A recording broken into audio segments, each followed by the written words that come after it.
Good day to all of you. Today I'm going to share some short notes regarding the topic mechanism and machinery of replication in eukaryotes.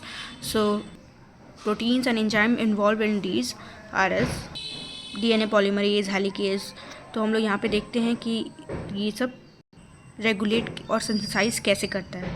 तो हमारा पहला enzymes और protein है DNA polymerase, जो कि बहुत famous है। DNA polymerase जो है वो बहुत ही मोस्ट इम्पॉर्टेंट पार्ट एंजाइम्स होता है कोई भी रेप्लिकेशन के लिए, आइदर इन यूकैरियोट्स और prokaryotes. So DNA polymerase in eukaryotes are at least 13 different types, जिसमें कि polymerase alpha, beta, gamma, delta, epsilon, theta, eta और zeta, iota and lambda, mu, kappa etcetera. Then helicase आता है, जिसमें कि MCM 2 to 7 कॉम्प्लेक्स से बना होता है। ये डीएनए को अनवाइंड करने में हेल्प करता है। थर्ड है हमारा एंजाइम हेलिकेज लोडिंग प्रोटीन, जिसमें CD6 एंड CDT1 आता है। ये जो हेलिकेज एंजाइम है इसको लोड करने में हेल्प करता है। देन प्राइमेज, जिसको पॉलीमरेज अल्फ़ा भी बोलते हैं, ये special involve in initiating the new DNA strand. ये न्यू डीएनए स्ट्रैंड का सिंथेसिस करता है। ये भी 4 सब यूनिट से बना होता है, जिसमें कि 2 अल्फ़ा और 2 प्राइमेज सब यूनिट होता है।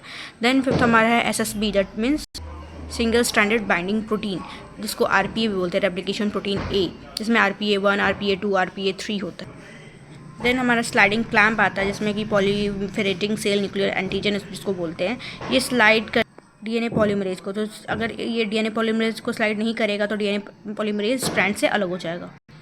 नेक्स्ट है हमारा क्लैम्प लोडर, जिसको RFC बोलते हैं, रेप्लिकेशन फैक्टर C। ये also removes also sliding clamp from the DNA when they are no longer in use. Next है हमारा कैटालिसिस, जिसमें polymerase delta and polymerase epsilon आता है। पॉलीमरेज डेल्टा जो है वो लैगिंग स्ट्रैंड को रेप्लिकेट करता है और पॉलीमरेज एप्सिलॉन जो है वो लीडिंग स्ट्रैंड को देखता है। तो हम लोग जानते हैं लीडिंग स्ट्रैंड और लैगिंग स्ट्रैंड 2 स्ट्रैंड होता है डीएनए में। लीडिंग स्ट्रैंड कंटिन्यूअस होता है और लैगिंग स्ट्रैंड जो होता है वो डिसकंटिन्यूअस शॉर्ट फ्रैगमेंट्स में होता है। देन हमारा ये प्राइमर रिमूवल है, जिसमें FEN1 और आर्निनेज H आता है।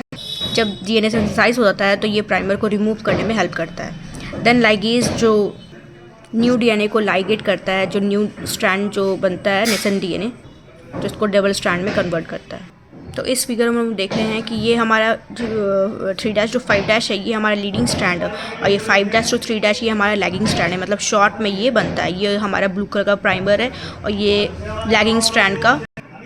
और ये हमारा देख रहे हैं कि यहाँ ये स्लाइडिंग क्लैम्प है, जो कि ये डीएनए को स्लाइड कराता है। देन ये RFC है, क्लैम्प लोडर है। पॉलीमरेज डेल्टा है, RP है, जो कि सिंगल स्टैंडर्ड मेंटेनेंस करता है। हेलिकेज जो कि ये अनवाइंडिंग में हेल्प करता है।